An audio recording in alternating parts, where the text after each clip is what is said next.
Hey there, it's me, Nazmul Hasan Naz. Changing সেন্টেন্সের আজকের পর্বে আমরা অ্যাসার্টিভ থেকে ইন্টারোগেটিভ পড়ব। ওকে? দেখো, টাইপ 1 লেখা আছে এখানে। আমরা ২ টা টাইপে ভাগ করেছি। ১ম টাইপটা একটু টিপিক্যাল অ্যাসার্টিভ সেন্টেন্সকে কিভাবে ইন্টারোগেটিভ করতে হয়। আর টাইপ 2 তে কিছু হাবিজাবি। হুম? ওগুলোও খুবই সহজ। আজকেরগুলো তো আরো সহজ। জাস্ট একটু মনোযোগ দিয়ে দেখতে হবে। ১ম এ কিছু বেসিক কথাবার্তা বলি। একটা অ্যাসার্টিভ সেন্টেন্সের টিপিক্যাল অ্যাসার্টিভ সেন্টেন্সের স্ট্রাকচার কিরকম হয়? Subject plus verb and then extension অথবা অবজেক্ট। হুম? তারপর একটা টিপিক্যাল ইন্টারোগেটিভ সেন্টেন্স কেমন হয়? হয়তোবা শুরু হতে পারে WH ওয়ার্ড দিয়ে অথবা একটা অক্সিলারি ভার্ব দিয়ে অথবা মডেল দিয়ে শুরু হতে পারে, রাইট? যেমন হোয়াট ইজ ইউর নেম? হুম? এখন হোয়াট ইজ ইউর নেম এটার অ্যান্সার কিন্তু একটু ডেসক্রাইবিং, বর্ণনামূলক। যেমন আমার নাম নাজমুল হাসান নাজ। আবার কেউ যদি বলে যে is there any problem? Is there any problem? দেখো এই প্রশ্নটা কিন্তু শুরু হয়েছে অক্সিলারি ভার্ব দিয়ে। Is there any problem? So যেসব প্রশ্ন অক্সিলারি ভার্ব দিয়ে শুরু হয় ওগুলোর অ্যান্সার মোটামুটি হ্যাঁ অথবা না দিয়ে দিলেই হয়ে যায়। আমরা আজকে যে টাইপটা পড়ব টিপিক্যাল অ্যাসার্টিভ সেন্টেন্স যেখানে অক্সিলারি ভার্ব থাকবে অথবা অক্সিলারি ভার্ব না থাকলে মেইন ভার্ব থাকবে। ওসব সেন্টেন্স গুলোকে কিভাবে ইন্টারোগেটিভ করতে হয় সেগুলো অ্যাকচুয়ালি আজকে আমরা পড়ব। খুবই সহজ। বিলিভ মি, ট্রাস্ট মি, খুবই সহজ। ওকে, ১ম এ একটু সেন্টেন্স গুলো দেখো। He is driving a car. He is driving a car. বলো তো এখানে ইজ কি ভার্ব? ইজ হচ্ছে অক্সিলারি ভার্ব। তারপর দেখো Rahim played football yesterday. Rahim played football yesterday. এখানে ভার্ব প্লেইড এটা কোন ভার্ব? এটা হচ্ছে main verb. They like to travel here and there. They like to travel here and there. এখানে লাইকও কিন্তু মেইন ভার্ব। তার মানে আমরা কিছু সেন্টেন্সে অক্সিলারি ভার্ব খুঁজে পাবো, কিছু সেন্টেন্সে অক্সিলারি ভার্ব খুঁজে পাবো না। এতটুকু মাথায় ঢুকছে? যদি ঢুকে থাকে তাহলে চলো উপরের কথাগুলো পড়ি। দেখো, এখন আমরা একদম চেঞ্জ কিভাবে করব সেটা দেখব। সেন্টেন্স তো আমাকে দিল এরকম একটা, হি ইজ ড্রাইভিং আ কার। এটা দিয়ে বলল যে এটাকে ইন্টারোগেটিভ করো। আমরা শুরু করলাম। কিভাবে শুরু করব?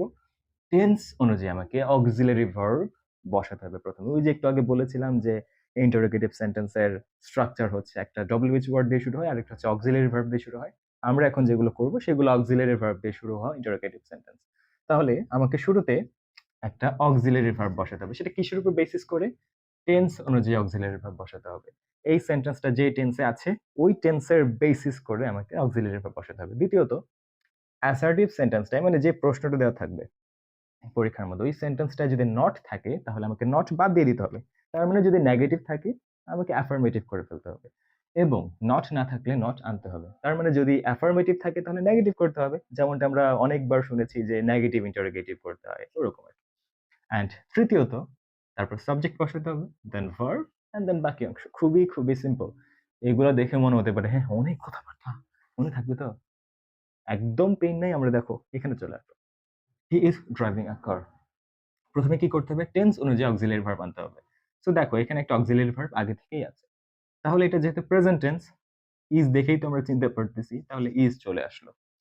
তারপর অ্যাসার্টিভ সেন্টেন্সটা যদি নট থাকে তাহলে নট বাদ দিতে হবে। এখানে তো কোনো নট নাই। আবার দেখো এখানে কি লেখা আছে এবং যদি নট না থাকে তাহলে নট আনতে হবে। নট যেহেতু নাই আমাকে নট আনতে হবে। এখন নট এনে ইজ এর সাথে ইজ নট না লিখে আমরা একদম ওগুলোকে সংযুক্ত করে ফেলবো। সংক্ষিপ্ত রূপে লিখবো। সংক্ষিপ্ত রূপ হয় ইজন্ট। ওকে, ইজন্ট কাহিনী শেষ। তারপর সাবজেক্ট প্লাস ভার্ব প্লাস বাকি অংশ। দেখো সাবজেক্ট কে ছিল? হি। ভার্ব ছিল ড্রাইভিং আ কার। তারপর শেষে একটা প্রশ্নবোধক চিহ্ন যেটা আমাদের অবশ্যই দিতে হবে। না দিলে কিন্তু পরীক্ষার মধ্যে একটা গোল্লা দিয়ে দিবে। ওকে, এবার দেখো রহিম প্লেইড ফুটবল। রহিম প্লেইড ফুটবল ইয়েস্টারডে। হুম? এইখানে প্লেইড মেইন ভার্ব, কোনো অক্সিলারি ভার্ব নাই অ্যান্ড এটা পাস্ট টেন্সে আছে। এখন দেখো তো টেন্স অনুযায়ী অক্সিলারি ভার্ব আনতে হবে। এখানে তো আগে থেকে কোনো অক্সিলারি ভার্ব দেওয়া ছিল না। তাহলে আমি কি করব এখন? What to do? কি করা উচিত? ইয়েস! কোনো পেইন নাই। Do, does, did. এই ৩ টা হচ্ছে আমার লাইফ সেভিং এলিমেন্ট। ওরা সবসময় প্রস্তুত থাকে যে, "ভাই যদি কোথাও অক্সিলারি ভার্ব খুঁজে না পাও, আমরা তো আছি, আমাদেরকে ডাক দিবা।" ওকে, এখন ৩ জনই ডাক দিছি, ৩ জনই চলে আসছে। এখন আমি কি করব? কাকে নিবো? দেখো এই সেন্টেন্সের মধ্যে আমরা ভার্ব দেখে বুঝতে পারলাম যে এটা হচ্ছে পাস্ট টেন্স। এখন বলতো ডু, ডাজ আর ডিড এর মধ্যে কোনটা পাস্ট? তার মানে ডিড হচ্ছে পাস্ট। তাহলে আমি এখানে ইউজ করব ডিড। আর প্রেজেন্ট টেন্সের বেলায় ইউজ করব ডু অথবা ডাজ। কখন ডাজ ইউজ করব? যখন থার্ড পারসন সিঙ্গুলার নাম্বার থাকবে, সাবজেক্ট ভার্ব এর সাথে যখন এস অথবা ইএস যুক্ত হবে তখন ডাজ ইউজ করব। আর যদি থার্ড পারসন প্লুরাল থাকে, দেন প্লুরাল কোনো সাবজেক্ট থাকে, দেন আমরা ডু ইউজ করব। তাহলে টেন্স যদি প্রেজেন্ট টেন্স হয় তাহলে সাবজেক্টে যদি থার্ড পারসন সিঙ্গল নাম্বার হয় তখন আমরা ইউজ করব ডাজ, আর বাকি ফার্স্ট পারসন, সেকেন্ড পারসন এবং থার্ড পারসন প্লুরাল নাম্বার হলে আমরা ইউজ করব ডু। ওকে? ওকে। তারপর দেখো, রহিম প্লেইড ফুটবল ইয়েস্টারডে। ১ম এ আমাকে আনতে হবে টেন্স অনুযায়ী অক্সিলিয়ারি ভার্ব। তাহলে টেন্স যেহেতু পাস্ট ছিল আমি আনবো ডিড। একটু আগেই তো পড়লাম। ওকে, এখন বলো তো এই সেন্টেন্সের মধ্যে কোনো নট আছে নাকি? যেহেতু কোনো নট নাই আমাকে এক্সট্রা করে একটা নট আনতে হবে। তাহলে হয়ে যাবে ডিডন্ট। ওকে, তারপর কি করতে হবে? সাবজেক্ট আনতে হবে। সাবজেক্ট কে ছিল? রহিম। সো ডিডন্ট রহিম।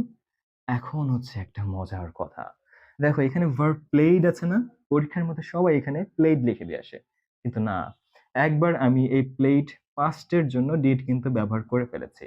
একবার যেহেতু আমি পাস্ট ইউজ করে ফেলেছি তারপর আমাকে ভার্বের বেস ফর্ম ইউজ করতে হবে। এটা হচ্ছে নরমালি জাস্ট মাথায় রাখো। ডিডন্ট রহিম এটা প্লেড থেকে হয়ে যাবে প্লে।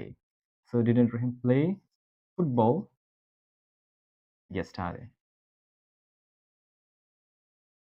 ওহ ইয়েস! এই চিহ্ন তো মিস করাই যাবে না। প্রশ্নবোধক চিহ্ন মিস করাই যাবে না। তারপর দেখো 3rd sentence. They like to travel here and there. Okay? So ১ম এ আমরা কি করব? টেন্স অনুযায়ী অক্সিলিয়ারি ভার্ব আনবো। বলো তো এটা কি টেন্স? Present tense. এখন বলো তো আমি ডু নিবো নাকি ডাজ নিবো? দেখো ভার্ব কিন্তু থার্ড পারসন প্লুরাল নাম্বার, ভার্বের সাথে কোনো এস অথবা ইএস যুক্ত নাই। বোঝাই যাচ্ছে এখানে ডু নিতে হবে। তারপর অ্যাসার্টিভ সেন্টেন্সে যদি নট থাকে তাহলে নট বাদ দিতে হবে। এখানে তো নট আগে থেকেই নাই। আর যদি নট না থাকে তাহলে নট আনতে হবে। তাহলে এটা হয়ে যাবে ডোন্ট, তারপর সাবজেক্ট দে, তারপর ভার্ব, তারপর বাকি অংশ।